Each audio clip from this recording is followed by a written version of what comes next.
ராணிப்பேட்டை மாவட்டம் சிப்காட் அண்ணாநகர் பகுதியைச் சேர்ந்த விடுதலை சிறுத்தை கட்சி பிரமுகரும் பல்வேறு குற்ற வழக்குகள் பின்னணி கொண்ட நபருமான ஆண்டனிக்கும் சிப்காட் வஉசி நகர் பகுதியைச் சேர்ந்த சரித்திர பதிவேடு குற்றவாளி தமிழரசன் என்பவருக்கும் இடையே நீண்ட நாட்களாக முன்விரோதம் இருந்து வந்ததாக கூறப்படுகிறது.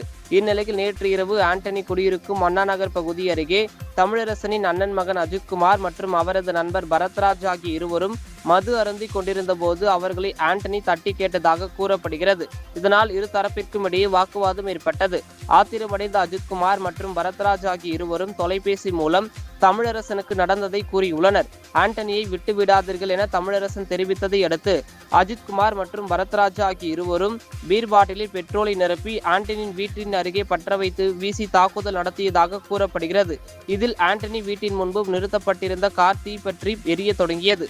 இதனால் அதிர்ச்சியடைந்த ஆண்டனி அளித்த புகாரின் பேரில் சிப்காட் காவல் நிலைய போலீசார் வழக்கு பதிவு செய்து அஜித்குமார் பரத்ராஜ் ஆகிய இருவரையும் கைது செய்தனர். சரித்திர பதிவேடு குற்றவாளி தமிழரசனை காவல்துறையினர் தேடி வருகின்றனர்.